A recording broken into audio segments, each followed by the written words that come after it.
बर्तनों, अनाज की बोरियों और न जाने कितने तरह के सामान से लदी हुई थी।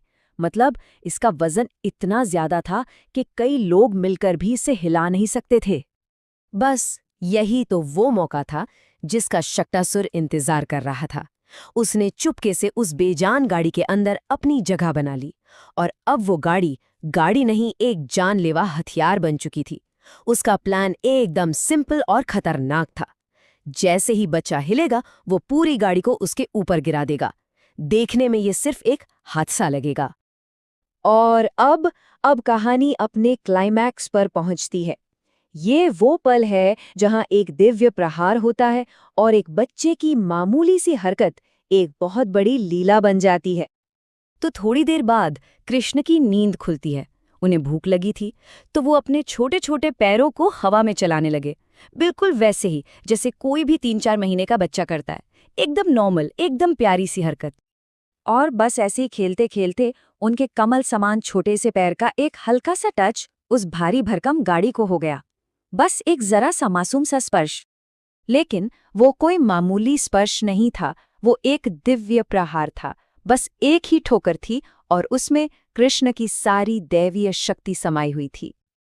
और उस एक दिव्य प्रहार का नतीजा एकदम चौंकाने वाला। वो जो विशाल गाड़ी थी वो एक खिलौने की तरह हवा में उछली और पलट गई।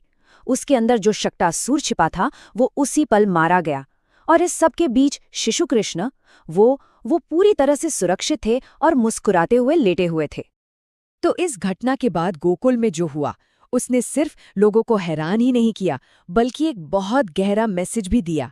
एक ऐसा संदेश जो कृष्ण की अवतार के असली मकसद को बताता था।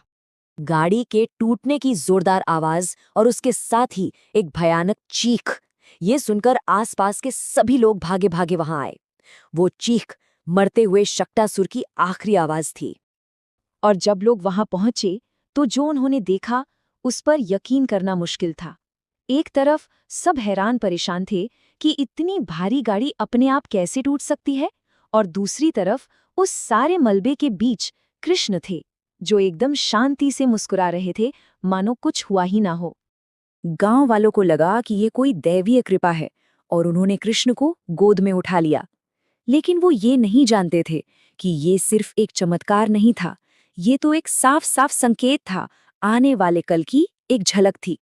मतलब शक्टासुर का वध सिर्फ एक राक्षस का अंत नहीं था, ये इस बात का पहला और सबसे बड़ा सबूत था कि कृष्ण कोई साधारण बालक नहीं है।